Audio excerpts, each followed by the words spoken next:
ಎಲ್ಲ ತಂದೆ ತಾಯರಿಗೆ ಒಂದು ಆಸೆ ಇರ್ತದೆ, ನನ್ನ ಮಗ ಹೀಗೆ ಇರಬೇಕು, ಬೆಳ್ಳಗೆ ಇರಬೇಕು, ಗಂಗಸ ಇರಬೇಕು, ಒಂದು ಡ್ರೀಮ್ ಇರ್ತದೆ, ಒಂದು ಆಸೆ ಕೂಡ ಇರ್ತದೆ. ಹಾಗೆ ನನ್ನ ತಂದೆ ತಾಯಿಗೆ ಅವರಿಗೆ ಮೊದಲಿಗೆ ಹುಟ್ಟಿದಾಗ ಅವರಿಗೆ ಶಾಕ್ ಆಯಿತು. ಮತ್ತೆ ಡಾಕ್ಟರ್ ಹತ್ರ ಕೂಡ ಹೇಳಿದ್ರು, ಅವರನ್ನು ಇಂಜೆಕ್ಷನ್ ಕೊಟ್ಟು ಅದು ಮಾಡಿಸಿ, ಅಂದರೆ ನೋಡ್ಲಿಕ್ಕೆ ಕಷ್ಟ ಅಲ್ಲ. ನಾನು ಮುಂಚೆ ನಮಗೆ 8th ಸ್ಟ್ಯಾಂಡರ್ಡ್ ಗೌರ್ಮೆಂಟ್ ಸೈಕಲ್ ಸಿಗ್ತದೆ ಬ್ಲೂ ಕಲರ್ ಇತ್ತು. ಅದು ಸಿಕ್ಕಿದ ಮೇಲೆ ನಾನೇನ್ ಮಾಡ್ತಿದ್ದೆ, ಮನೆಯಿಂದ ಸ್ಕೂಲಿಗೆ ಸೈಕಲ್ ಅಲ್ಲಿ ಹೋಗ್ತಿದ್ದೆ. ಸೈಕಲ್ ಹೋಗುವಾಗ ಸ್ವಲ್ಪ ಮೆಲ್ಲ ಹೋಗ್ತಿಲ್ಲ, ಸ್ವಲ್ಪ ಜೋರಾಗಿ ಹೋಗ್ತಿದ್ದೆ, ಸ್ವಲ್ಪ ಫಾಸ್ಟ್ ಹೋಗ್ತಿದ್ದೆ. ಅದು ಊರಿನವರೆಲ್ಲ ಸ್ವಲ್ಪ ಪಬ್ಲಿಕ್ ಎಲ್ಲ ನೋಡಿ ನಮ್ಮ ಮನೆ ತಂದೆ ಹತ್ರ ಹೇಳ್ತಿದ್ರು, ಅವನನ್ನು ಕಳಿಸ್ಬೇಡಿ ಸೈಕಲ್ ಅಲ್ಲಿ. ನಮ್ಮ ಸ್ಯಾಂಡಲ್ವುಡ್ ಅಲ್ಲೇ ಒಂದು ಫೇಮಸ್ ಅಮೇಝಿಂಗ್ ಆಕ್ಟರ್ ಅಂತ ಹೇಳಿದ್ರೆ ಡಾಕ್ಟರ್ ಶಿವರಾಜ್ ಕುಮಾರ್. ಎಷ್ಟೋ ಜನ ಫ್ಯಾನ್ಸ್ ಇರ್ತಾರೆ, ಅಂಥದ್ರಲ್ಲಿ ನಿಮ್ಗೆ ಒಂದು ಆಪರ್ಚುನಿಟಿ ಸಿಕ್ತು, ಅವ್ರಿಗೆ ನೀವು ಪೇಂಟಿಂಗ್ ಅನ್ನ ಕೊಡುವಂಥದ್ದು, ಪೋರ್ಟ್ರೇಟ್ ಅನ್ನ ಕೊಡುವಂಥದ್ದು. ಆ ಒಂದು ಮೊಮೆಂಟ್ ಹೇಗಿತ್ತು? ಫಸ್ಟ್ ಇಂದ ಕೂಡ ಎಲ್ಲ ಎಕ್ಸಾಮ್ ಆಗಿರ್ಬೋದು, ಎಲ್ಲ ನೋಟ್ಸ್ ಆಗಿರ್ಬೋದು, ಕ್ಲಾಸಲ್ಲಿ ಕೊಡುವಂಥದ್ದು ಎಲ್ಲ ನಾನೇ ಕಾಲಲ್ಲಿ ಕುತ್ಕೊಂಡು ಬರಿತಾ ಇದ್ದೆ. ಎಲ್ಲರಿಗೂ ಒಂದು ಆಶ್ಚರ್ಯ ನೋಡುವಾಗ, ಹೇಗೆ ಸೈಕಲ್ ಬಿಡ್ತಾನೆ, ನಿಮ್ಗೆ ಕೂಡ ಒಂದು ಕ್ವಶನ್ ಬರೋದು, ಹೇಗೆ ಸೈಕಲ್ ಬಿಡುದು, ಹೇಗೆ ಆಕ್ಟಿವ್ ಬಿಡುದು ಅಂತ ಕ್ವಶನ್ ಬರ್ಬೋದು. ಸೊ ಡ್ಯಾನ್ಸ್ ಅಂತ ಹೇಳಿದಾಗ ನಾನು ನಿಮ್ಮ ಒಂದು ಪಿಲಿನಲಿಕೆದು ಒಂದು ವಿಡಿಯೋ ನೋಡಿದ್ದೆ. ಪಿಲಿನಲಿಕೆ ಪರ್ಸನಲಿ ನನಗೆ ನೋಡ್ಲಿಕ್ಕೆ ತುಂಬಾ ಇಷ್ಟ. ಅದರಲ್ಲೂ ನೀವು ಆ ಎನರ್ಜಿಯಲ್ಲಿ ಮಾಡೋದನ್ನ ನೋಡಿ ನಂಗೆ ತುಂಬಾ ಖುಷಿ ಆಯ್ತು.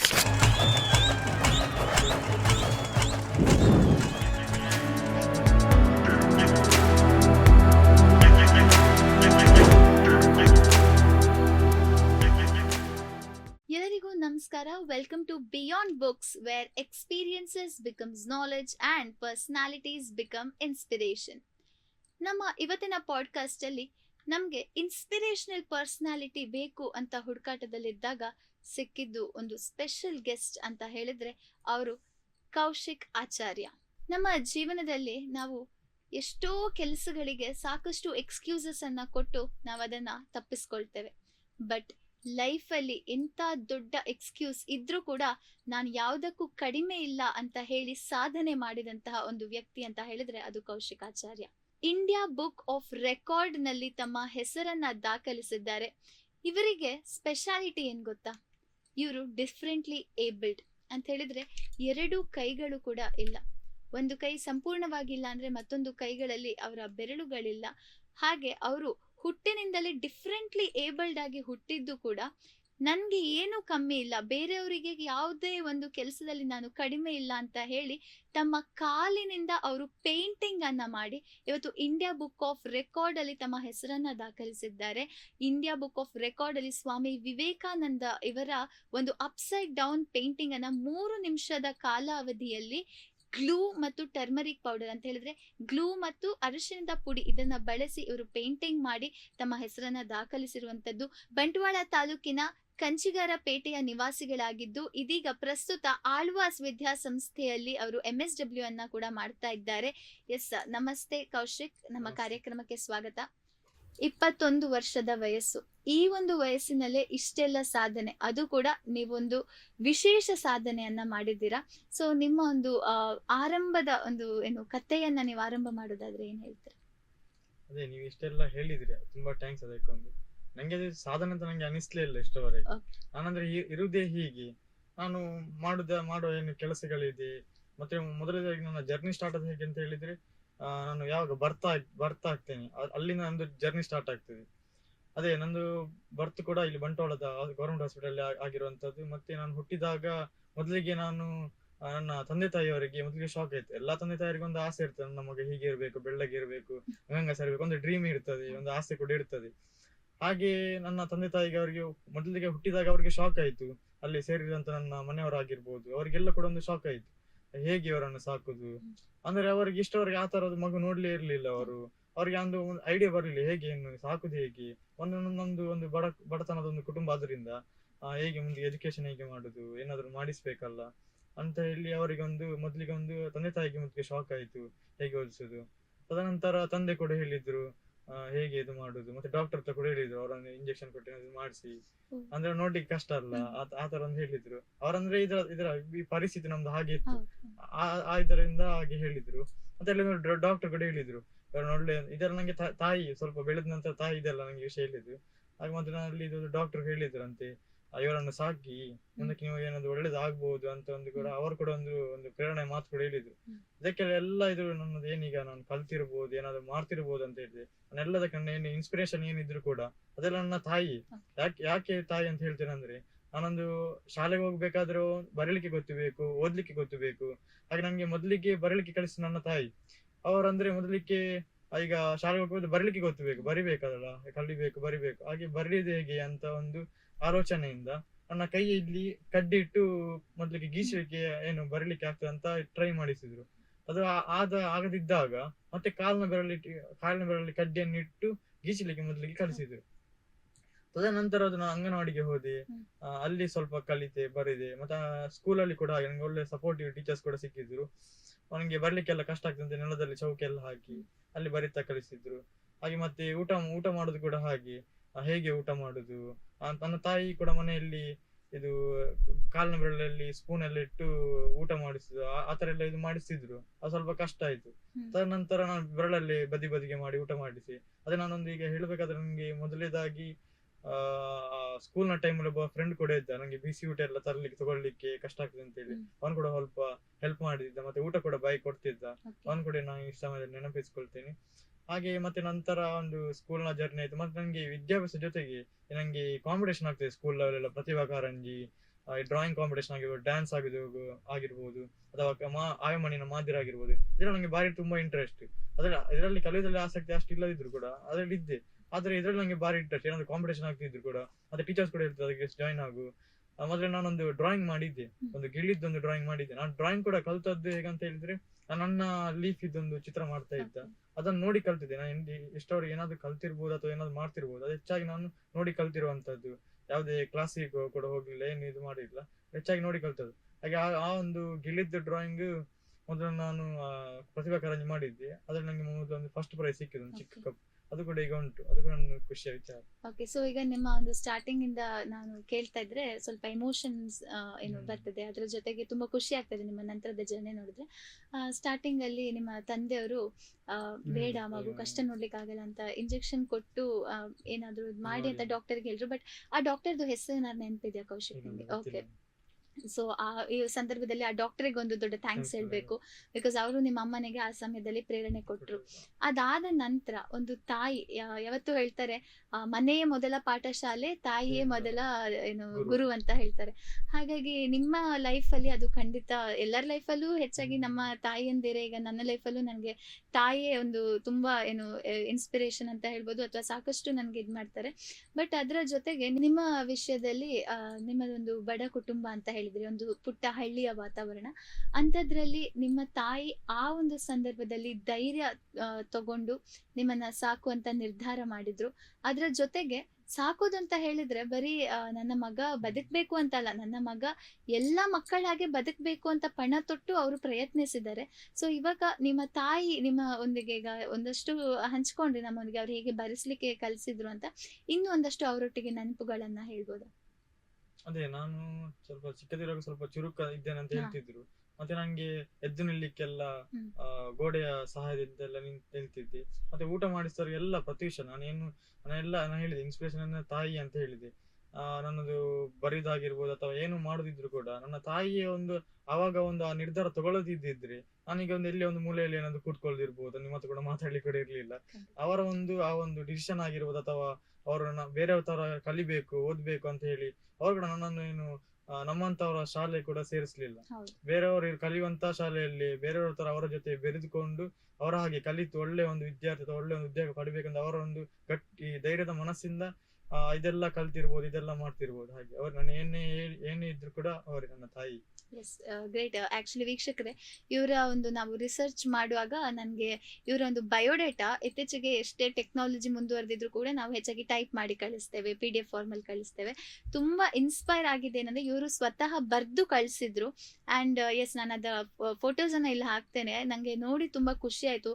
ಅವತ್ತೇ ಡಿಸೈಡ್ ಮಾಡಿದೆ, ಇದು ಕೇವಲ ಒಂದು ಪಾಡ್ಕಾಸ್ಟ್ ಅಲ್ಲ, ನಮ್ಗೆ ಕೇವಲ ಇದೊಂದು ಕಾನ್ವರ್ಸೇಷನ್ ಆಗ್ಬಾರ್ದು, ಬಟ್ ಅದೆಷ್ಟೋ ಜನರಿಗೆ ಇವತ್ತು ಈ ಒಂದು ನಮ್ಮ ಏನು ಮಾತುಕತೆ ಇದೆ ಇದು ಸ್ಫೂರ್ತಿ ಆಗ್ಬೇಕು ಅಂತ ಹೇಳಿ ಒಂದು ಉದ್ದೇಶದಿಂದ ಇವತ್ತು ಮಾತಾಡ್ತಾ ಇದ್ದೇವೆ. ಇನ್ನು ಹೆಚ್ಚು ಹೋಗೋದಾದ್ರೆ, ನೆಕ್ಸ್ಟ್ ನಿಮ್ಮ ಜರ್ನಿ ಸ್ಕೂಲಲ್ಲಿ ಆರಂಭ ಆದ ನಂತರ ಮನೆಯಲ್ಲಿ ತಾಯಿ ಇದ್ರು, ನಿಮ್ಮ ಸಹೋದರರಿದ್ರು, ಅವರ ಒಂದು ಸಪೋರ್ಟ್ ಇತ್ತು. ಅದಾದ ನಂತರ ಸ್ಕೂಲಲ್ಲಿ ನಿಮ್ಮ ಒಂದು ಫ್ರೆಂಡ್ ಸರ್ಕಲ್ ಆಗಿರ್ಬೋದು, ಅವ್ರದ್ದೆಲ್ಲ ಹೇಗೆ ರೆಸ್ಪಾನ್ಸ್ ಇತ್ತು? ಅಂದ್ರೆ ಈಗ ಹೆಚ್ಚಾಗಿ ಮಕ್ಕಳು ತಮ್ಮಕ್ಕಿಂತ ಸ್ವಲ್ಪ ಡಿಫ್ರೆಂಟ್ ಆಗಿರೋರನ್ನ ಅಕ್ಸೆಪ್ಟ್ ಹೇಗೆ ಮಾಡ್ತಾರೆ ಗೊತ್ತಿಲ್ಲ. ಸೊ ನಿಮ್ಮ ಲೈಫ್ ಅಲ್ಲಿ ಆ ಒಂದು ಜರ್ನಿಯನ್ನ ನೀವು ಹೇಗೆ ಫೇಸ್ ಮಾಡಿದ್ದೀರಾ? ಅದೇ ಸ್ಕೂಲಲ್ಲಿ ಕೂಡ ಹಾಗೆ, ಅಂದ್ರೆ ಅವರು ಇದು ಮಾಡ್ತಿಲ್ಲ, ಅದು ಜೊತೆ ಸೇರಿಸ್ಕೊಡ್ತಿರ್ಲಿಲ್ಲ. ಹ್ಮ್. ಅಂದ್ರೆ ನಾನಾಗಿ ಹೋಗ್ತಿದ್ದೆ, Okay. ಅವರಾಗಿ ಏನೋ ಹತ್ರ ಬರ್ತಿಲ್ಲ, ನಾನಾಗಿ ಹೋಗ್ತಿ. ಒಳ್ಳೆ ಸಪೋರ್ಟ್ ಕೂಡ ಇದ್ರು ಬಾಕಿ ವಿಷಯದಲ್ಲೆಲ್ಲ ಇದು ಮಾಡುದಾದ್ರೆ. ಆದ್ರೆ ನಾನಾಗಿ ಸ್ವಲ್ಪ ಇದು ಮಾಡ್ತಾ, ಅವ್ರಿಗೆ ಕೂಡ ಒಂದು ಹೊಸತ್ತು ಅಂತ ನೋಡಿದಾಗೆ ಅನಿಸ್ತಾ ಇತ್ತು ಕೂಡ. ಒಂದು ಆಟ ಆಡುವಾಗ ಕೂಡ ಹಾಗೆ ನಾನಾಗಿ ಹತ್ರ ಹೋಗ್ತಿದ್ದೆ, ಅವರಾಗಿ ಹತ್ರ ಬರ್ಲಿ, ನಾನಾಗಿ ಹೋಗಿ ಆಡ್ಬೇಕು, ಇದು ಮಾಡ್ಬೇಕು, ಖುಷಿಯಿಂದ ಇರ್ಬೇಕು ಅಂತೇಳಿ ನನ್ನ ಜೊತೆ ಸೇರ್ತಾ ಇದ್ದೆ. ಎಸ್, ಸೊ ಕೌಶಿಕ್ ಆಚಾರ್ಯರು ಮುಂಚೆಯಿಂದಲೂ ಕೂಡ ಒಂದು ಚುರುಕು ಏನು ಹ್ಮ್. ನಿಮ್ಮದೊಂದು ಸ್ವಭಾವ ಸ್ವಭಾವ. ಇತ್ತು. ಹಾಗೆ ನೀವು 10th ಅಲ್ಲಿ ಒಂದು ಬೋರ್ಡ್ ಎಕ್ಸಾಮ್ ಬರೀತೀರಾ. ಈಗ ಬೋರ್ಡ್ ಎಕ್ಸಾಮ್ ಬರಿಬೇಕಾದ್ರೆ ನಮ್ಗೆ ಒಂದು ಏನು ಪ್ರೊವಿಷನ್ ಇರ್ತದೆ, ಇನ್ ಕೇಸ್ ನಮ್ಗೆ ಬರೀಲಿಕ್ಕೆ ಆಗಿಲ್ಲ ಅಂತಂದ್ರೆ ಪ್ರಾಕ್ಸಿ ರೈಟರ್ ಅಂತೆಲ್ಲ ಕೊಡ್ತಾರೆ. ಬಟ್ ನೀವು ಪ್ರಾಕ್ಸಿ ರೈಟರ್ ಏನು ತಗೊಳ್ಳಿಲ್ಲ, ನೀವು ಸ್ವತಃ ಕಾಲಲ್ಲೇ ಏನು ಬರ್ದು ಫಸ್ಟ್ ಕ್ಲಾಸ್ ಅಲ್ಲಿ ನೀವು ಬೋರ್ಡ್ ಎಕ್ಸಾಮ್ ನ ಪಾಸ್ ಆಗ್ತೀರಾ. ಅದಾದ ನಂತರ ನಮ್ಮ ಎಜುಕೇಶನ್ ಮಿನಿಸ್ಟರ್ ಇವರೆಲ್ಲರೂ ಅದನ್ನ ಟ್ವಿಟರ್ ಅಲ್ಲೆಲ್ಲ ಹ್ಮ್. ಪೋಸ್ಟ್ ಮಾಡಿದ್ರೆ ಆಗ ನಿಮ್ಗೊಂದು ಸೋಷಿಯಲ್ ರೆಕಗ್ನಿಷನ್ ಸಿಗ್ತದೆ. ಸೊ ಆ ಒಂದು ಮೊಮೆಂಟ್ ನಿಮ್ಮ ಲೈಫಲ್ಲಿ ಹೇಗೆ ಅನಿಸ್ತು? ಅದೇ ನಾನು ಫಸ್ಟ್ ಇಂದ ಕೂಡ ಎಲ್ಲಾ ಎಕ್ಸಾಮ್ ಆಗಿರ್ಬೋದು, ಎಲ್ಲ ನೋಟ್ಸ್ ಆಗಿರ್ಬೋದು, ಕ್ಲಾಸ್ ಅಲ್ಲಿ ಕೊಡುವಂತದ್ದು ಎಲ್ಲ ನಾನೇ ಕಾಲಲ್ಲಿ ಕುತ್ಕೊಂಡು ಬರಿತಾ ಇದ್ದೆ. ಇದು ಕೂಡ ಹಾಗೆ ಸ್ಕೂಲಲ್ಲಿ ಕೇಳಿದ್ರು, ಯಾರಾದ್ರು ಸಪೋರ್ಟರ್ ಬೇಕಾ, ರೈಟರ್ಸ್ ಬೇಕಾ ಅಂತ ಕೇಳಿದ್ರು. ನಂಗೆ ನನ್ನ ಮೇಲೆ ಅದೇ ನಂಬಿಕೆ ಇತ್ತು, ನಾನು ಬರಿತೇನೆ, ಇಷ್ಟು ವರ್ಷ ಬರ್ದು ಕಲ್ತು ಇದು ಬರ್ದದ್ದು ನಂಗೆ ನನ್ನ ಮೇಲೆ ನಂಬಿಕೆ ಇತ್ತು. ಬೋರ್ಡ್ ಎಕ್ಸಾಮ್ ಆದ್ರೂ ಕೂಡ ನಂಗೆ ನನ್ನ ಮೇಲೆ ನಂಬಿಕೆ ಇತ್ತು, ಬರಿಬಹುದು, ಒಳ್ಳೆ ಕಲ್ತು ಓದಿ ಬರಿಬಹುದು ಅಂತ ನಂಬಿಕೆ ಇತ್ತು. ಹಾಗೆ ಆ ಎಕ್ಸಾಮ್ ಕೂಡ ನಂಗೆ ನನ್ನ ಶಾಲೆಯಲ್ಲೇ ಬರಲಿಕ್ಕೆ ಅವಕಾಶ ಸಿಕ್ತು. ಅಲ್ಲಿ ಬಂದಿದ್ದಂತಹ ಒಬ್ರು ಅಧಿಕಾರಿ ನಾನು ಕಾಲಲ್ಲಿ ಬರೆಯುವುದನ್ನು ಫೋಟೋ ತೆಗೆದ್ರು, ಇವರಿಗೆ ಸುರೇಶ್ ಕುಮಾರ್ ಅವರಿಗೆ ಇದು ಮಾಡಿದ್ರು. ಅವರು ತದನಂತರ ಅವರ ಸೋಷಿಯಲ್ ಮೀಡಿಯಾ ಖಾತೆಯಲ್ಲಿ, ಟ್ವಿಟರ್ ಅಲ್ಲೆಲ್ಲ ಇದು ಅಪ್ರಿಸಿಯೇಷನ್ ಹಾಕಿದ್ರು. ತದನಂತರ ಅದು ಸ್ವಲ್ಪ ಪಬ್ಲಿಕ್ ಅಲ್ಲಿ ಸ್ವಲ್ಪ ಹೆಸರಾಗಿ ಅಪ್ರಿಸಿಯೇಷನ್ ಕೂಡ ಸಿಕ್ಕಿದೆ ಒಳ್ಳೆ ರೀತಿ. ಎಸ್, ಆಕ್ಚುಲಿ ಅಪ್ರಿಸಿಯೇಷನ್ ಅಷ್ಟೇ ಅಲ್ಲ, ಅದೊಂದು ರೋಲ್ ಮಾಡೆಲ್ ನೀವು. ಬಿಕಾಸ್ ನಾವು ಸಾಕಷ್ಟು ಎಕ್ಸ್ಕ್ಯೂಸಸ್ ಕೊಡೋದು ಜಾಸ್ತಿ ನಮ್ಮ ಲೈಫಲ್ಲಿ. ಬಟ್ ನೀವು ಅಂತ ಆಪರ್ಚುನಿಟಿ ಇದ್ದು ಕೂಡ ನೀವೇನ್ ಹೇಳಿದ್ರಿ ಈಗ, ನನ್ಗೆ ನನ್ನ ಮೇಲೆ ನಂಬಿಕೆ ಇತ್ತು ಅಂತ. ಪ್ರತಿ ವಿಷಯದಲ್ಲೂ ನಮ್ಗೆ ಅದು ತುಂಬಾ ಇಂಪಾರ್ಟೆಂಟ್ ಅಂತ ಅನ್ಸುತ್ತೆ. ಎಸ್ಪೆಷಲಿ ನೀವು ನಿಮ್ಮ ಮೇಲೆ ನಂಬಿಕೆ ಇಟ್ಕೊಂಡ್ರೆ ನಾವ್ ಏನನ್ನು ಕೂಡ ಸಾಧಿಸ್ಬೋದು. ಅದಕ್ಕೆ ನೀವೊಂದು ಪರ್ಫೆಕ್ಟ್ ಎಕ್ಸಾಂಪಲ್ ಆಗಿ ಇವಾಗ ನೀವು ಇನ್ಸಿಡೆಂಟ್ ಅನ್ನ ಎಕ್ಸ್ಪ್ಲೇನ್ ಮಾಡಿದ್ರಿ. ನೆಕ್ಸ್ಟ್ 10th ಬೋರ್ಡ್ ಎಕ್ಸಾಮ್ ಆದ ನಂತರ ನೀವು PU ಶಿಕ್ಷಣಕ್ಕೆ ಬರ್ತೀರಾ. ಅದಕ್ಕೂ ಮುಂಚೆ ನೀವು ಶಿಕ್ಷಣ ಅಷ್ಟೇ ಅಲ್ಲ, ನಿಮ್ಮ ಆಕ್ಚುಲಿ ಇವರ ಇನ್ಸ್ಟಾಗ್ರಾಮ್ ಪೇಜ್ ಇದೆ ಕೌಶಿಕ್ ಆಚಾರ್ಯ ಅಂತ ನೋಡಿ ಎಷ್ಟು ನಮ್ಗೆ ಖುಷಿ ಆಗುತ್ತೆ ಅಂತ ಹೇಳಿದ್ರೆ, ಕೇವಲ ಚಿತ್ರಕಲೆ ಅಷ್ಟೇ, ಇವರು ಆರ್ಟಿಸ್ಟ್ ಅಂತೂ ಹೌದು. ಅವರು ಯಾವ್ದು ದೊಡ್ಡ ದೊಡ್ಡ ಆಕ್ಟರ್ಸ್, ಶಿವರಾಜ್ ಕುಮಾರ್ ಅವ್ರದ್ದಾಗಿರ್ಬೋದು, ದೊಡ್ಡ ದೊಡ್ಡ ಪೊಲಿಟಿಷಿಯನ್ಸ್ ಎಲ್ಲ ಅವರು ಪೋರ್ಟ್ರೇಟ್ಸ್ ಅನ್ನ ಮಾಡಿದ್ದಾರೆ. ಸೊ ಅಮೇಝಿಂಗ್, ಅದು ತುಂಬಾ ಚೆನ್ನಾಗಿದೆ. ಅದರ ಜೊತೆಗೆ ಅವರು ಪಿಲಿನಲಿಕೆ ಮಾಡ್ತಾರೆ, ಒಳ್ಳೆ ಡ್ಯಾನ್ಸರ್ ಕೂಡ ಹೌದು. ನಮ್ಮ ಟ್ರೆಡಿಷನಲಿ ಕೊಟ್ಟಿಗೆ ಕಟ್ಟುವಂಥದ್ದು ಅದನ್ನ ಮಾಡ್ತಾರೆ, ಸ್ವಿಮ್ಮಿಂಗ್ ಮಾಡ್ತಾರೆ.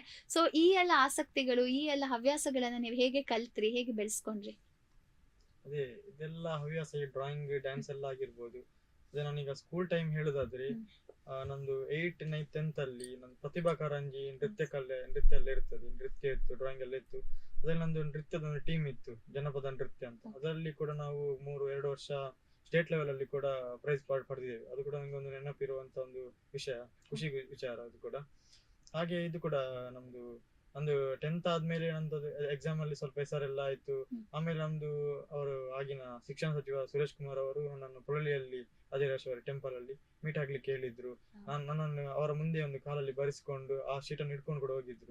ನಂಗೆ ಅವರಿಗೆ ನೋಡಿ ತುಂಬಾ ಖುಷಿ ಆಯ್ತು ಅಂತ ಹೇಳಿದ್ರು, ಅಪ್ರಿಸಿಯೇಷನ್ ಕೂಡ ಮಾಡಿದ್ರು. ಆಗ ಅಲ್ಲಿ ನಮ್ಮ ಊರಿನ MLA ಆದ ರಾಜೇಶ್ ನಾಯ್ಕ್ ಆಗಿರ್ಬೋದು, ಮತ್ತೆ ಆಳ್ವಾಸ್ ವಿದ್ಯಾಸಂಸ್ಥೆಯ ಡಾಕ್ಟರ್ ಮೋಹನ್ ಹಾಲ್ ಆಗಿರ್ಬೋದು, ಅವರಲ್ಲಿ ಇದ್ರು. ಅವರು ಕೂಡ ಹೇಳಿದ್ರು, ಇವನ ಮುಂದಿನ ಶಿಕ್ಷಣ ನಾನು ನಮ್ಮ ಆಳ್ವಾಸ್ ವಿದ್ಯಾಸಂಸ್ಥೆಯಲ್ಲಿ ಉಚಿತ ಶಿಕ್ಷಣದಲ್ಲಿ ಕಲಿಸ್ತೇನೆ ಅಂತ ಹೇಳಿದ್ರು. ಅದು ನಂಗೆ ಒಂದು ಒಳ್ಳೆ ಆಪರ್ಚುನಿಟಿ, ನಂಗೆ ತುಂಬಾ ಖುಷಿ ಕೂಡ ಆಯ್ತು. ನಾವೊಂದೇ ಎನಿಸ್ಕೊಡ್ಲಿಲ್ಲ ಅಷ್ಟು ದೊಡ್ಡ ಸಂಸ್ಥೆಯಲ್ಲಿ ಕಲಿಬೇಕಂತ ಒಂದು ಇದಿರ್ಲಿಲ್ಲ. ಅವರ ಹಾಗೆ ಒಂದು ಆಪರ್ಚುನಿಟಿ ಕೊಡುವಾಗ ನಂಗೆ ಕೂಡ ಆಯ್ತು ಕಲಿಯುವ ಅಂತ ಹೇಳಿ. ಹಾಗೆ ಅವರಿಗೆ ಕೂಡ ಒಂದು ಧನ್ಯವಾದ ಹೇಳ್ತೇನೆ ಒಂದು ಅವಕಾಶ ಕೊಟ್ಟದಕ್ಕೆ. ಎಸ್, ಸೊ ನೀವು ಓದಿದಂತ ಸ್ಕೂಲ್ ಹೆಸರು? ನಾನು SS ಬಂಟ್ವಾಳ ಕನ್ನಡ ಮೀಡಿಯಂ ಅಲ್ಲಿ ಕಲ್ತಿರುವಂತದ್ದು. ನನ್ನ 10th ನಂತರದ ವಿದ್ಯಾಭ್ಯಾಸ ಆಳ್ವಾಸ್ ವಿದ್ಯಾಸಂಸ್ಥೆ. PUC ಅಲ್ಲಿ ಕಾಮರ್ಸ್ ತಗೊಂಡು ಕಾಮರ್ಸ್ ಸ್ಟಾರ್ಟ್ಸ್ ಮಾಡಿದ್ದೇನೆ. ಮತ್ತೆ ಅಲ್ಲಿ ಕೂಡ ಹಾಗೆ ಸೆಕೆಂಡ್ PUC ಅಲ್ಲಿ ಒಂದು ಡಿಸ್ಟಿಂಕ್ಷನ್ ಕೂಡ ಬಂದಿತ್ತು. ಅದನ್ನ ನೆಕ್ಸ್ಟ್ ನಾನು ಹೇಳ್ಬೇಕಂತಿದ್ದೆ. ಸೊ ನೆಕ್ಸ್ಟ್ ನೀವು ಆಳ್ವಾಸ್ ಅಲ್ಲಿ ನಿಮ್ಮ PUC ಅನ್ನ ಮಾಡ್ತೀರಾ. ಆಗ ಕೂಡ ನೀವು ಬೋರ್ಡ್ ಎಕ್ಸಾಮ್ ಅಲ್ಲಿ ಡಿಸ್ಟಿಂಕ್ಷನ್ ಅನ್ನ ಪಡಿತೀರಾ. And again that's a great achievement. ನೀವು ಆಳ್ವಾಸಿಗೆ ಬಂದ ನಂತರ ನಿಮ್ಗೆ ಹೇಗೆಲ್ಲ ಆಪರ್ಚುನಿಟೀಸ್ ಕ್ರಿಯೇಟ್ ಆಯ್ತು? ಬಿಕಾಸ್ ಆಳ್ವಾಸ್ ಅನ್ನುವಂತ ವಿದ್ಯಾಸಂಸ್ಥೆ ಇವತ್ತು ನಮ್ಮ ಒಂದು ಮೂಡ್ಬಿದ್ರೆಯನ್ನ ಶಿಕ್ಷಣ ಕಾಶಿ ಅಂತಲೇ ಪ್ರಸಿದ್ಧಿ ಮಾಡಿರುವಂತಹ ಒಂದು ಶಿಕ್ಷಣ ಸಂಸ್ಥೆ. ಅಲ್ಲಿ ಸಾಕಷ್ಟು ನಮ್ಮ ಸಾಂಸ್ಕೃತಿಕ ಕಲೆ ಮತ್ತು ಕ್ರೀಡೆಗೆ ಒಂದು ಪ್ರಾಮುಖ್ಯತೆಯನ್ನ ಕೊಟ್ಟು ಮಕ್ಕಳನ್ನ ಬೆಳೆಸ್ತಾರೆ. ಸೊ ಅಲ್ಲಿ ನಿಮ್ಗೆ ಏನೆಲ್ಲ ಆಪರ್ಚುನಿಟೀಸ್ ಸಿಕ್ತು, ಹೇಗೆಲ್ಲ ನಿಮ್ಗೆ ಒಂದಷ್ಟು ಬೆಳವಣಿಗೆಗಳಾಯ್ತು? ಅಲ್ಲಿ ಕೂಡ ಹಾಗೆ ನನಗೆ ಒಳ್ಳೆ ಸಪೋರ್ಟ್ಸ್ ಸಿಕ್ತು, ಒಳ್ಳೆ ಲೆಕ್ಚರ್ಸ್ ಕೂಡ ಆಗಿರ್ಬೋದು. ಮತ್ತೆ ಕಲಿಯುವುದರಲ್ಲಿ ಕೂಡ ನನಗೆ ಸೆಕೆಂಡ್ ಪಿ ಸಿ ಬರುವಾಗ ಒಂದು ಹಠ ಬಂತು, ಒಂದು ಒಳ್ಳೆ ರೀತಿ ಮಾರ್ಕ್ ತೆಗಿಬೇಕು, ಒಂದು ಒಳ್ಳೆ ಇದು ಮಾಡ್ಬೇಕು ಅನ್ನೋ ಒಂದು ಇದಿತ್ತು. ಹಾಗೆ ಒಂದು ಸೆಕೆಂಡ್ ಪಿ ಸಿ ಯಲ್ಲಿ ಚಂದ ಮಾಡಿ ಕಲ್ತು ನಂಗೊಂದು ಇದಿತ್ತು, ಏನಾದ್ರು ಒಳ್ಳೆ ಮಾರ್ಕ್ ತೆಗಿಲೇಬೇಕು ಈ ಸಲ, ಒಂದು ಫೈನಲ್ ಎಕ್ಸಾಮ್ ನನ್ನಿಂದ ಎಷ್ಟು ಆಗ್ತದೆ ಅಷ್ಟು ಎಫರ್ಟ್ಸ್ ಹಾಕಿ ಒಳ್ಳೆ ಕಲ್ತು ಮಾರ್ಕ್ ಪಡಿಬೇಕು ಅನ್ನೊಂದು ಇತ್ತು. ಹಾಗೆ ಅಲ್ಲಿ ಕೂಡ ಹಾಗೆ ಒಳ್ಳೆಯ ಮಾರ್ಕ್ಸ್ ಕೂಡ ಸಿಕ್ತು, 524 87% ಕೂಡ ಬಂತು. ಇದು ಒಂದು ಒಳ್ಳೆಯ ಖುಷಿ ವಿಚಾರ. ಓಕೆ, ಮತ್ತೆ ಸ್ವಿಮ್ಮಿಂಗ್ ಹೇಗೆ ಕಲ್ತ್ರಿ ನೀವು? ಸ್ವಿಮ್ಮಿಂಗ್ ಕೂಡ ಹಾಗೆ, ಸ್ವಿಮ್ಮಿಂಗ್, ಸ್ಕೂಟರ್ ಬಿಡುದು, ಮತ್ತೆ ಕೆತ್ತನ, ಮರದ ಕೆತ್ತನ, ನಾವು ಆಚಾರ್ಯ ಆಗಿದ್ದರಿಂದ ಮರದ ಕೆತ್ತನ ಎಲ್ಲ ಮಾಡ್ತೇವೆ, ಡಿಸೈನ್ ಎಲ್ಲ ಮಾಡ್ತಿದ್ದೆ. ಅದೆಲ್ಲ ವಿಷಯ ನನ್ನ ತಂದೆಯಿಂದ ಕಲ್ತಿರುವಂತದ್ದು. ಅವರ ಸಪೋರ್ಟ್ ಇಂದ ಅವರು ಸ್ಕೂಟರ್ ಎಲ್ಲ ತರ್ತಿದ್ದು, ನಾನು ಅವರ ಜೊತೆ ಹಿಂದೆ ಕೂತ್ಕೊಂಡು ಸ್ವಲ್ಪ ಕಲ್ತಿದ್ದಾಗಿರೋದು. ಸ್ವಿಮ್ಮಿಂಗ್ ಕೂಡ ಹಾಗೆ, ನೇತ್ರಾವತಿ ನದಿ ಉಂಟಲ್ಲ, ಅಲ್ಲಿ ತಂದೆಯ ಜೊತೆ ಹೆಲ್ಪ್ ಇಂದ ಕಲ್ತದ್ದು. ನನ್ನ ತಂದೆ ಮರದ ಕೆಲಸ ಮಾಡಿ ರಾತ್ರಿ ಬಂದು ಈ ವೇಸ್ಟ್ ಪೇಪರ್ಸ್ ಇದೆಲ್ಲ ಇದರಿಂದ ಅದನ್ನು ಕಟ್ಟಿಂಗ್ ಎಲ್ಲ ಮಾಡ್ತಾ ಡಿಸೈನ್ ಮಾಡ್ತಿದ್ದು. ನಾನು ಅದನ್ನು ನೋಡ್ತಾ ಇದ್ದೆ, ಯಾವ ರೀತಿ ಈ ರೀತಿಯಲ್ಲಿ ಮಾಡ್ತಿದ್ದಾರೆ ಅಂತ, ನನ್ಗೆ ಕೂಡ ಮಾಡಬಹುದಲ್ಲ. ಇದು ಕೂಡ ಹಾಗೆ, ನಾನು ಮೊದಲಿಗೆ ಕಲ್ತದ್ದು ಸೈಕಲ್ ಬಿಡುದನ್ನು. ಎಲ್ಲರಿಗೂ ಒಂದು ಆಶ್ಚರ್ಯ ನೋಡುವಾಗ, ಹೇಗೆ ಸೈಕಲ್ ಬಿಡ್ತಾನೆ, ನಿಮ್ಗೆ ಕೂಡ ಕ್ವಶನ್ ಬರುದು, ಹೇಗೆ ಸೈಕಲ್ ಬಿಡುದು, ಹೇಗೆ ಆಕ್ಟಿವ್ ಬಿಡುದು ಅಂತ ಕ್ವಶನ್ ಬರುವುದು. ನಂಗೆ ಅಂದ್ರೆ ನಾನು ಬೇರೆಯವರು ಈಗ ಆಟ ಆಡುದಾಗಿರ್ಬೋದು ಅಥವಾ ಸ್ಕೂಟರ್ ಬಿಡೋದು, ಸೈಕಲ್ ಬಿಡೋದೇ ಆಗಿರ್ಬೋದು, ನಂಗೆ ನೋಡಿ ಅನಿಸಿತ್ತು, ನನ್ಗೆ ಯಾಕೆ ಮಾಡ್ಲಿಕ್ಕೆ ಆಗುದಿಲ್ಲ, ನಾನ್ ಕೂಡ ಬಿಡ್ಬೇಕಲ್ಲ, ನಾನ್ ಕೂಡ ಮಾಡ್ಬೇಕಲ್ಲ ಅಂತ. ಹಾಗೆ ಟ್ರೈ ಮಾಡಿ ಕಲ್ತಂತ ವಿಷಯ ಹೆಚ್ಚಾಗಿ ಕೂಡ. ಮತ್ತೆ ಆಟ ಆಡುದು ಕೂಡ ಹಾಗೆ, ಬೇರೆಯವ್ರು ಆಟ ಆಡ್ತಿದ್ದಾರಲ್ಲ, ನನ್ಗೆ ಕೂಡ ಆಟ ಆಡ್ಬೇಕು ಅವರ ಜೊತೆ ಅಂತ ಹೇಳಿ ಅವ್ರ ಜೊತೆ ಸೇರಿ ಆಟ ಆಡುವ, ಕ್ರಿಕೆಟ್ ಆಗಿರ್ಬೋದು, ವಾಲಿಬಾಲ್ ಆಗಿರ್ಬೋದು, ಈ ತರದೆಲ್ಲ ವಿಷಯ, ಶಟ್ಲ್ ಆಗಿರ್ಬೋದು, ಇದೆಲ್ಲ ಕಲಿಯುವುದು ನನ್ನ ಖುಷಿಗೋಸ್ಕರ. ನನ್ನ ಏನ್ ಖುಷಿ ಉಂಟು ಅದರಲ್ಲಿ ಮಾಡ್ತಿದ್ದೀನಿ. ಡ್ರಾಯಿಂಗ್ ಕೂಡ ಆಗಿರ್ಬೋದು, ನನ್ಗೆ ಈಗ ಎಕ್ಸಾಮ್ ಆದ್ಮೇಲೆ ಫ್ರೀ ರಜೆ ಸಿಗ್ತದೆ, ಆಗ ಸುಮ್ಮನೆ ಮನೇಲಿ ಕೂತ್ಕೊಂಡು ಯಾಕೆ ಟೈಮ್ ವೇಸ್ಟ್ ಮಾಡುದು ಅಂತ ಹೇಳಿ ಚಿಕ್ಕದಾಗಿ ಸ್ವಲ್ಪ ಗೀಚ್ಕೊಂಡು ಡ್ರಾಯಿಂಗ್ ಮಾಡ್ತಾ ಇದ್ದೆ. ತದನಂತರ ನಂಗೆ ಸ್ವಲ್ಪ ಅದರಲ್ಲಿ ಸ್ವಲ್ಪ ಇಂಪ್ರೂವ್ಮೆಂಟ್ ಬಂದ ನಂತರ ನಂಗೆ ಈ ಸಮಾಜ ಸೇವೆಯಲ್ಲಿ, ಈಗ ಸಮಾಜ ಸೇವೆ ಎಲ್ಲ ಮಾಡ್ತಿರ್ತಾರೆ ಅಥವಾ ಫಿಲ್ಮ್ ಆಕ್ಟರ್ಸ್ ಯಾರಾದ್ರೂ ಬಂದ್ರೆ, ನಂಗೆ ಅಂದ್ರೆ ಅವರಿಗೆ ಏನಾದ್ರು ಒಂದು ಖುಷಿ ಆಗ್ಬೋದು, ನನ್ನೊಂದು ಚಿಕ್ಕ ಪ್ರತಿಭೆ ಅವರಿಗೊಂದು ಅದನ್ನು ಕೊಟ್ಟು ಅವರಿಗೆ ಖುಷಿ ಆಗ್ಬೋದು. ಮತ್ತೆ ನನ್ನೊಂದು ಚಿಕ್ಕ ಹುಚ್ಚು, ಆ ವಿಡಿಯೋ ಮಾಡಿ ಅದನ್ನು ಸೋಷಿಯಲ್ ಮೀಡಿಯಾದಲ್ಲಿ ಅಪ್ಲೋಡ್ ಮಾಡುದೊಂದು ಚಿಕ್ಕದೊಂದು ಹವ್ಯಾಸ. ಅದು ಯಾಕೆ ಮಾಡ್ತೇನೆ ಅಂತ ಹೇಳಿದ್ರೆ, ಈಗ ಯಾರಾದ್ರೂ ನೋಡಿದವರಿಗೆ ಅವನ ಕೈಯಿಲ್ಲದವನಾದ್ರೂ ಮಾಡ್ತಾನೆ, ನಮ್ಗೆ ಹೆಂಗೆ ಮಾಡ್ಲಿಕ್ಕೆ ಆಗಲ್ಲ, ಒಂದೊಂದು ಚಿಕ್ಕದೊಂದು ಬದಲಾವಣೆ ಆಗ್ಲಿ ಅನ್ನೋ ಒಂದು ಉದ್ದೇಶದಿಂದ ಹಾಗೆ ರೀಲ್ ಮಾಡೋದಾಗಿರ್ಬೋದು, ಇದು ಹಾಕ್ತಾ ಇರ್ತೇನೆ. ಏನು ಹೇಳಿ, ಯಾರು ಏನು ಹೇಳದೇ ಇರ್ಲಿ, ಏನ್ ಮಾಡಿದ್ರು ಕೂಡ ನನ್ನದು ಎಷ್ಟು ಕೆಲಸ, ನನ್ನದು ಏನ್ ಮಾಡ್ಲಿಕ್ಕೆ ಉಂಟು ಅದನ್ನು ಮಾಡ್ತಾ ಇರ್ತೇನೆ. ಎಸ್, ತುಂಬಾ ಒಳ್ಳೆ ಥಾಟ್ ನಿಮ್ದು. ಯಾಕಂದ್ರೆ ಇವತ್ತು ನಮ್ಗೆ ಇನ್ಸ್ಪಿರೇಷನ್ ಕಡಿಮೆ ಆಗ್ಲಿಲ್ಲ. ಆಕ್ಚುಲಿ ನಾವು ಸ್ವಲ್ಪ ಏನು ಎಕ್ಸ್ಕ್ಯೂಸಸ್ ಕೊಡೋದನ್ನ ಬಿಟ್ಟು ನಾವು ಸ್ವಲ್ಪ ಈ ರೀತಿ ನಾವು ಮೋಟಿವೇಟ್ ಆಗಿ ಮಾಡಿದ್ರೆ ನಮ್ಗೆ ಖಂಡಿತ ಎಲ್ಲದೂ ಕೂಡ ಸಾಧ್ಯ ಇದೆ ಅನ್ನೋದಕ್ಕೆ ನೀವು ಪರ್ಫೆಕ್ಟ್ ಎಕ್ಸಾಂಪಲ್. ಆದ್ರೂ ನೀವು ಆಕ್ಟಿವ್ ಆಗಿ ಬಿಡ್ತೀರಾ ಅಂತೆಲ್ಲ ಹೇಳಿದ್ರಲ್ವಾ. ಸೊ ಸ್ಕೂಟಿ ಎಲ್ಲ ಬಿಡ್ಬೇಕಾದ್ರೆ ಫಸ್ಟಿಗೆ ನಿಮ್ಗೆ ಒಂಥರ ಅಂದ್ರೆ ಅಮ್ಮ ಆಗಿರ್ಬೋದು ಅಥವಾ ಅಪ್ಪ ಆಗಿರ್ಬೋದು, ಹೇಗೆ ಅಂದ್ರೆ ಹೌದಾ ಇವರಿಗೆ ಕೊಡ್ಬೋದಾ ಅಥವಾ ಬೇಡ, ಯಾಕೆ, ಆ ರೀತಿ ಒಂದು ಭಯದ ವಾತಾವರಣ ಏನಾದ್ರು ಇತ್ತ ಮನೇಲಿ? ಅದೇ ನೀವು ಹೇಳಿದ ಕ್ವಶನ್ ಒಳ್ಳೆದಿತ್ತು. ಇದೊಂದು ಮನೆಯಲ್ಲಿ ಆಗ್ತಿತ್ತು ನಮ್ದು. ನಾನು ಮುಂಚೆ ನಮ್ಗೆ 8th ಸ್ಟ್ಯಾಂಡರ್ಡ್ ಅಲ್ಲಿ ಗವರ್ಮೆಂಟ್ ಸೈಕಲ್ ಸಿಗ್ತದೆ, ಬ್ಲೂ ಕಲರ್ ಇದು. ಅದು ಸಿಕ್ಕಿದ್ಮೇಲೆ ನಾನೇನ್ ಮಾಡ್ತಿದ್ದೆ, ಮನೆಯಿಂದ ಸ್ಕೂಲಿಗೆ ಸೈಕಲ್ ಅಲ್ಲಿ ಹೋಗ್ತಿದ್ದೆ. ಸೈಕಲ್ ಹೋಗುವಾಗ ಸ್ವಲ್ಪ ಮೆಲ್ಲ ಹೋಗ್ತಿಲ್ಲ, ಸ್ವಲ್ಪ ಜೋರಾಗಿ ಹೋಗ್ತಿದ್ದೆ, ಸ್ವಲ್ಪ ಫಾಸ್ಟ್ ಹೋಗ್ತಿದ್ದೆ, ತುಂಬಾ ಚುರುಕಲ್ಲ, ಫಾಸ್ಟ್ ಹೋಗ್ತಿದ್ದೆ. ಅದು ಊರಿನವರೆಲ್ಲ ಸ್ವಲ್ಪ ಪಬ್ಲಿಕ್ ಎಲ್ಲ ನೋಡಿ ಮನೆ ತಂದೆ ಹತ್ರ ಹೇಳ್ತಿದ್ರು, ಅವರನ್ನು ಕಳಿಸ್ಬೇಡಿ ಸೈಕಲ್ ಅಲ್ಲಿ, ಅವರನ್ನೇ ಕನ್ಸರ್ನ್ ಕೂಡ ಹೇಳುದು, ಅಂದ್ರೆ ಏನಾದ್ರು ತೊಂದರೆ ಆಗ್ಬಹುದು ಅಂತ.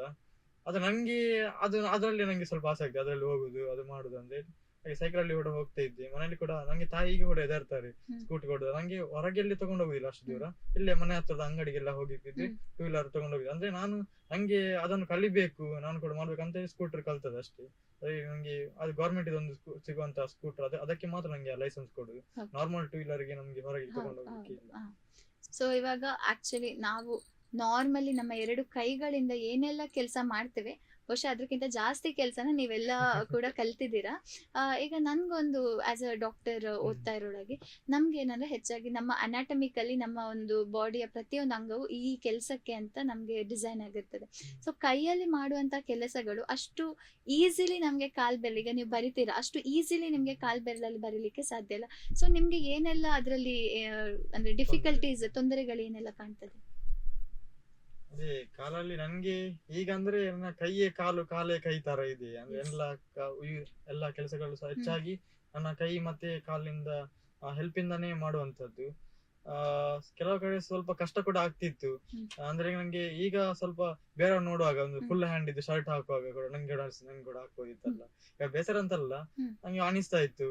ಮತ್ತೆ ಈಗ ಕೆಲವೊಂದ್ಸಲ ಬ್ಯಾಗ್ ಇದು ಜಿಪ್ ಹಾಕುವಾಗ ನಾನಂದ್ರೆ ಬೇರೆಯವರಿಗೆ ಕಾಯ್ಬಾರ್ದು, ಬೇರೆಯವರ ಹೆಲ್ಪಿಗೆ ಕಾಯ್ಬಾರ್ದು, ನನ್ನಿಂದ ಎಷ್ಟು ಸಾಧ್ಯ, ನನ್ಗೆ ಏನ್ ಮಾಡ್ಲಿಕ್ಕೆ ಆಗ್ತದೆ, ಈ ಬ್ಯಾಗ್ ಜಿಪ್ ಆಗಿರ್ಬೋದು, ಊಟ ಮಾಡೋದಾಗಿರ್ಬೋದು, ಎಲ್ಲ ಕೆಲಸ ಕೂಡ ನಮ್ಗೆ ಬೇರೆಯವರು ಹೆಲ್ಪ್ ತಗೊಳ್ಳೋದು ನಂಗೆ ಅಷ್ಟು ಸರಿ ಆಗುದಿಲ್ಲ. ಅಂದ್ರೆ ಯಾಕಂದ್ರೆ ಈಗ ಮನೆಯದು ಕೆಲವು ಗುಡಿಸದಾಗಿರ್ಬೋದು, ನೆಲ ಒರೆಸದೆಲ್ಲ ಆಗಿರ್ಬೋದು, ಅಮ್ಮ ಹೇಳ್ತಿದ್ರು ನಿಂಗೆ ಬೇರೆ ಎಲ್ಲಿಯಾದ್ರೂ ದೂರ ಕಡೆಯಲ್ಲಿ ಕೆಲಸ ಸಿಕ್ಕಿದ್ರೆ ನೀನ್ ಮಾಡ್ಬೇಕಲ್ಲ, ನೀನ್ ಕಲಿಬೇಕಲ್ಲ, ಎಲ್ಲ ಟೈಮ್ ಅಲ್ಲಿ ಎಲ್ಲರ ಜೊತೆ ಇರುದಿಲ್ಲ ಅಲ್ಲ, ಹಾಗೆ ಕಲಿಬೇಕು ಮಾಡ್ಬೇಕಂತ ಹೇಳಿ ಅದೇ ನನ್ನ 2 ಕೈ ಮತ್ತು ಕಾಲುಗಳಿಂದ ಇದು ಮಾಡ್ತಾ ಇದ್ದೇನೆ. ಸೊ ಇವಾಗ ನೀವು ಮನೆಯೆಲ್ಲ ಗುಡ್ಸೋದು ಒರೆಸೋದು ಇಂತ ಎಲ್ಲ ಕೆಲಸಗಳನ್ನು ಮಾಡ್ತೀರಾ. Yes, great. ಇದ್ರಲ್ಲಿ ನಿಮ್ ತಾಯಿ ಬೇರೆ ಎಲ್ಲಾದ್ರೂ ಜಾಬ್ ಸಿಕ್ಕಿದ್ರೆ ಅಂತ ಏನ್ ಹೇಳ್ತಾರೆ, ಅದ್ರಲ್ಲಿ ಏನ್ ಕಾಣಿಸ್ತದೆ ಅಂದ್ರೆ ಅವರು ಬಹುಶಃ ಫ್ಯೂಚರ್ ಅಲ್ಲಿ ನಿಮ್ಗೆ ಬೇರೆ ಎಲ್ಲ ದೂರದ ಒಂದು ಪ್ಲೇಸ್ ಅಲ್ಲಿ ಜಾಬ್ ಸಿಕ್ಕಿದ್ರೆ ಕೂಡ ಅವ್ರು ಕಳಿಸ್ಲಿಕ್ಕೆ ರೆಡಿ ಇದ್ದಾರೆ. ನನ್ನ ಮಗ ಎಲ್ಲ ರೀತಿಯಲ್ಲೂ ಕೂಡ ಸ್ವಾವಲಂಬಿ ಆಗಿರ್ಬೇಕು ಎನ್ನುವಂತ ನಿಮ್ಮ ತಾಯಿಯ ಥಾಟ್ ರಿಯಲಿ ಅಮೇಸಿಂಗ್.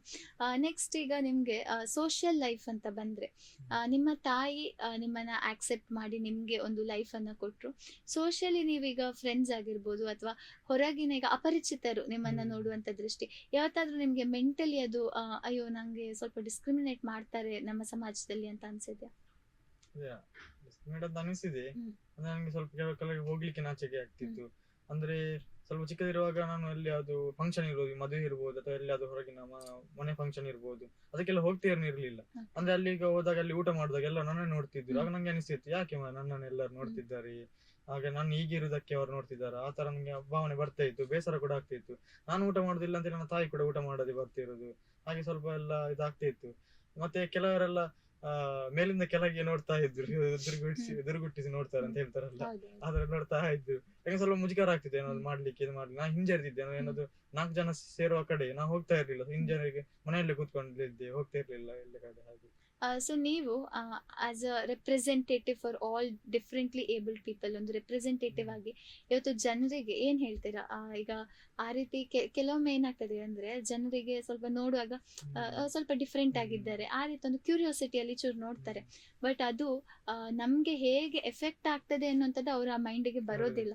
ಬಟ್ ಜನರು ಅದನ್ನ ಥಿಂಕ್ ಮಾಡ್ಬೇಕು. ಅಂದ್ರೆ ಅವ್ರು ನೋಡುವಾಗ ಏನ್ ಅನ್ಸ್ಕೊಬೇಕಂತ ಹೇಳಿದ್ರೆ ಅವ್ರಿಗೆ ಅದು ಯಾವ ರೀತಿ ಪರಿಣಾಮ ಬೀರ್ಬೋದು ಅಂತ. ಸೊ ಅಂತವರಿಗೆ ನೀವೇನಾದ್ರೂ ಮೆಸೇಜ್ ಕೊಡೋದಾದ್ರೆ ಏನ್ ಹೇಳ್ತೀರಾ? ಇಲ್ಲ, ನೋಡುದು ಪರವಾಗಿಲ್ಲ. ನಂಗೆ ಈಗ ನೋಡಿದ್ರೆ ಯಾರಾದ್ರೂ ನೋಡಿದ್ರೆ ನೋಡ್ತಿದ್ರೆ ನಾನು ಏನ್ ಅನ್ಕೊಳ್ತೇನೆ ಅಂದ್ರೆ ಇವರೆಲ್ಲ ನನ್ನದು ವಿಡಿಯೋಸ್ ಆಗಿರ್ಬೋದು, ಈಗ ನೋಡಿರುವ ನನ್ನದು ಫಾಲೋವರ್ಸ್, ಸಬ್ಸ್ಕ್ರೈಬರ್ಸ್ ಅಂತ ನೋಡಿ ಖುಷಿ ಪಡ್ತೇನೆ. ನಾನು ಗುರುತಿಸ್ತಾರೆ.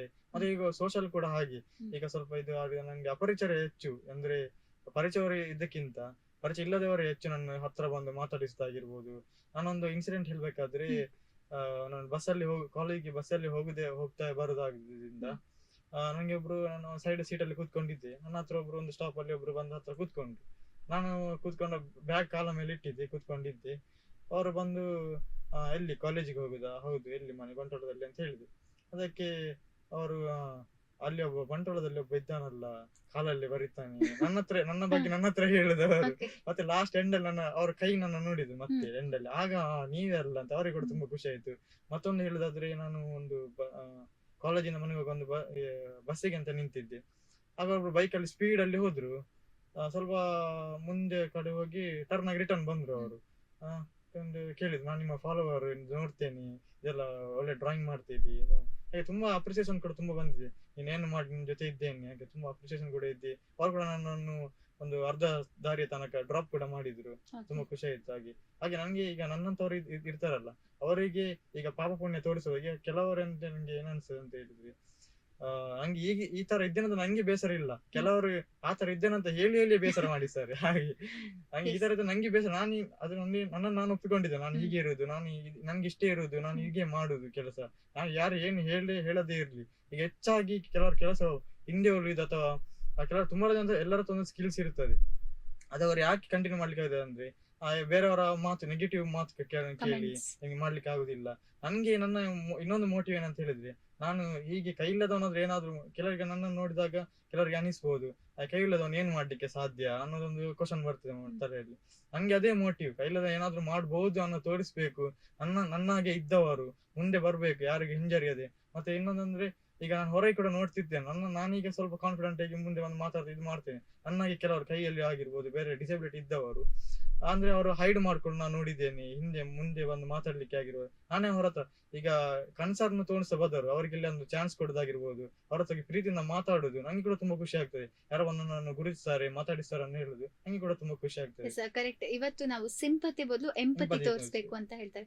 ಸಿಂಪತಿ ತೋರಿಸೋದ್ರಿಂದ ಇನ್ನಷ್ಟು ಅವರಿಗೆ ಸ್ವಲ್ಪ ಐಸೋಲೇಟೆಡ್ ಫೀಲ್ ಆಗ್ಬೋದು, ಅಥವಾ ನಾವೇನೋ ಬೇರೆ ಅಂತ ಫೀಲ್ ಆಗ್ಬೋದೇ ಹೊರತು ಅದರಿಂದ ಅವ್ರಿಗೆ ಏನು ಯೂಸ್ ಇಲ್ಲ. ಆ ಸಿಂಪತಿ ಇಟ್ಕೊಂಡು ನಾವೇನು ಮಾಡ್ಲಿಕ್ಕೆ ಆಗೋದಿಲ್ಲ.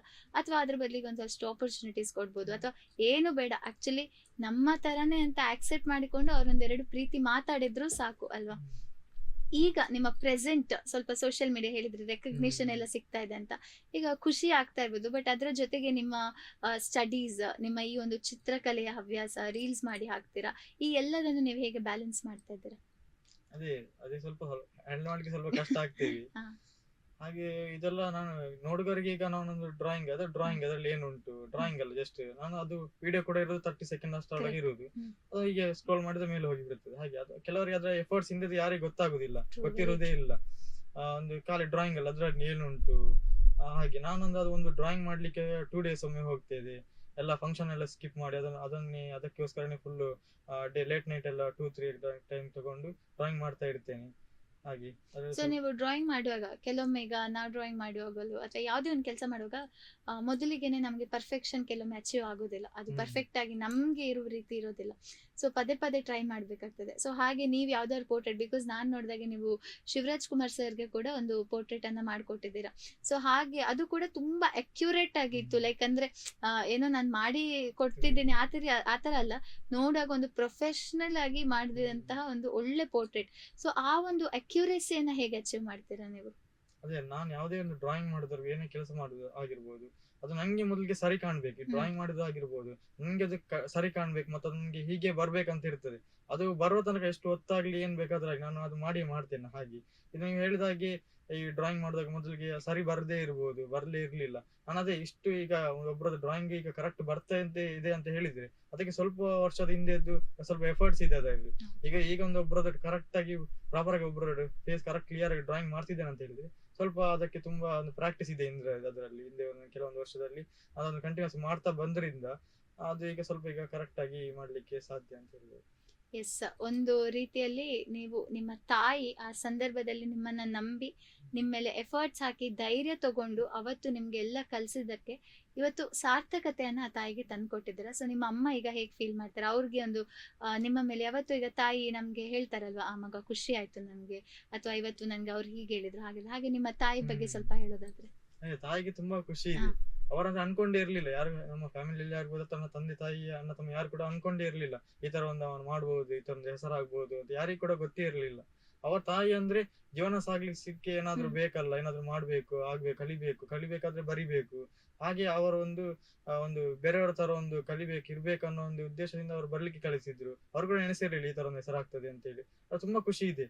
ಎಲ್ಲರೂ ಹೇಳ್ತಾರೆ ಅವನ ಮಗ ಅಂತ ಹೇಳುವಾಗ ಅವರಿಗೆ ಕೂಡ ತುಂಬಾ ಖುಷಿ ಇದೆ, ಪ್ರೌಡ್ ಇದೆ. ಎಸ್, ನಿಮ್ಮ ಅಮ್ಮನ ಹೆಸರು ಒಂದು ಹೇಳಿ. ನನ್ನ ಅಮ್ಮನ ಹೆಸರು ಜಲಜಾಕ್ಷಿ ಅಂತ ಹೇಳಿ. ಎಸ್, ಸೊ ಅವರಿಗೆ ಒಂದು ಈ ಪ್ರೋಗ್ರಾಮ್ ಮೂಲಕ ಒಂದು ತುಂಬಾ ದೊಡ್ಡ ಥ್ಯಾಂಕ್ಸ್. ಯಾಕಂದ್ರೆ ನಮ್ಮ ಸಮಾಜಕ್ಕೆ ಇವತ್ತು ಇಂತ ದೊಡ್ಡ ಒಂದು ರೋಲ್ ಮಾಡೆಲ್ ಅಥವಾ ಇನ್ಸ್ಪಿರೇಷನ್ ಅನ್ನ ಕೊಡ್ಲಿಕ್ಕೆ ಅವರೇ ಇವತ್ತು ಮೇನ್ ಕಾರಣ ಅಂತ ಹೇಳ್ಬೋದು. ಮತ್ತೆ ಈಗ ನೀವು ಹೇಳಿದ್ರಿ ಫ್ಯಾಮಿಲಿಯವರಾಗ್ಲಿ ಊರವರಾಗ್ಲಿ ಯಾರು ಕೂಡ ಅಂದ್ರೆ ನೀವು ಹೀಗ ಆಗ್ಬೋದು ಅಂತ ಎನಿಸಿರ್ಲಿಲ್ಲ ಅಂತ. ಸೊ ಫ್ಯಾಮಿಲಿ ಸಪೋರ್ಟ್ ಹೇಗಿತ್ತು ನೀವು ಅಂದ್ರೆ ಚಿಕ್ಕಲ್ಲಿಂದ ಇರುವಾಗ, ಅಥವಾ ನಿಮ್ಮ ಊರಿನವರ ಸಪೋರ್ಟ್ ಹೇಗಿತ್ತು? ಫ್ಯಾಮಿಲಿ ಸಪೋರ್ಟ್ ಇತ್ತು, ಫ್ಯಾಮಿಲಿ ಮತ್ತೆ ಊರಿನವ್ರ ಸಪೋರ್ಟ್ ಇತ್ತು. ಅಷ್ಟೊಂದು ಇದಿರ್ಲಿಲ್ಲ.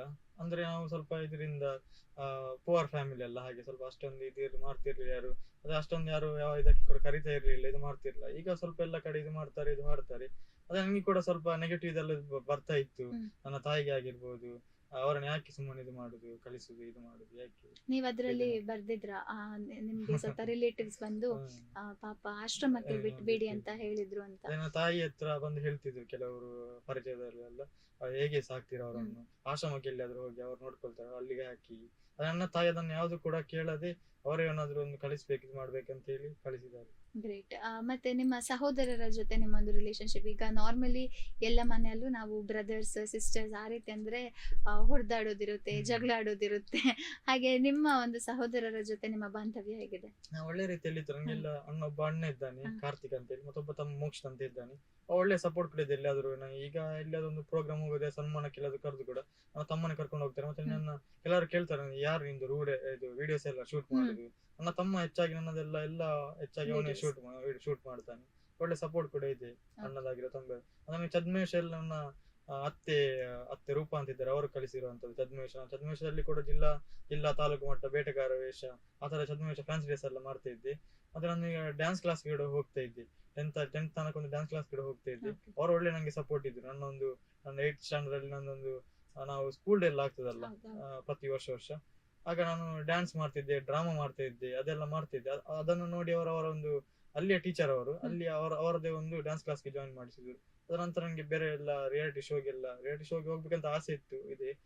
ಅವರೆಲ್ಲ ಬೇರೆ ಪ್ರೋಗ್ರಾಮ್ಗೆಲ್ಲ ಹೋಗ್ಲಿಕ್ಕೆ ಹೆಲ್ಪ್ ಮಾಡಿದ್ದಾರೆ. ಸೊ ಡ್ಯಾನ್ಸ್ ಅಂತ ಹೇಳಿದಾಗ ನಾನು ನಿಮ್ಮ ಒಂದು ಪಿಲಿನಲಿಕೆದು ಒಂದು ವಿಡಿಯೋ ನೋಡಿದ್ದೆ. ಪಿಲಿನಲಿಕೆ ಪರ್ಸನಲಿ ನನ್ಗೆ ನೋಡ್ಲಿಕ್ಕೆ ತುಂಬಾ ಇಷ್ಟ. ಅದ್ರಲ್ಲೂ ನೀವು ಆ ಎನರ್ಜಿಯಲ್ಲಿ ಮಾಡೋದನ್ನ ನೋಡಿ ನಂಗೆ ತುಂಬಾ ಖುಷಿ ಆಯ್ತು. ಸೊ ನಿಮ್ಗೆ ಹೇಗೆ ಪಿಲಿನಲಿಕೆ ಅಂದ್ರೆ ಅಷ್ಟು ಏನು ಪರ್ಸನಲಿ ಒಂದು ಪ್ರೀತಿ ಜಾಸ್ತಿನಾ ಅಥವಾ ಅದ್ರಲ್ಲಿ ಏನಾದ್ರು ಇಂಟ್ರೆಸ್ಟ್? ನಮ್ಮ ತುಳುನಾಡೊಂದು ಕಲೆ ಖಂಡಿತ. ಈ ಮುಡೆ ಕಟ್ಟುವುದು ಕೂಡ ಒಂದು ನಮ್ಮ ತುಳುನಾಡೊಂದು ಇದು ಅಷ್ಟಮಿ ಬಂದಾಗ ಇದು ಮಾಡುವುದು ಇದು. ಹಾಗೆ ಹುಲಿವೇಷ ಕೂಡ ಆಗಿರ್ಬೋದು, ಅದು ಕೂಡ ನಮ್ಮದೊಂದು ಕಲೆ ಆದ್ರಿಂದ ನಂಗೆ ಸ್ವಲ್ಪ ಡ್ಯಾನ್ಸ್ ಗೊತ್ತಿರೋದ್ರಿಂದ ನಂಗೆ ಅದು ಯಾರಿಗೆ ಆ ಒಂದು ಹುಲಿವೇಷದ ಬೀಟ್ ಯಾರಿಗೆ ಕೇಳಿದಾಗ ಅವರ ಮನೆ ಒಂದು ಪಾಸಿಟಿವ್ ಒಂದು ಇದು ಬರ್ತದೆ,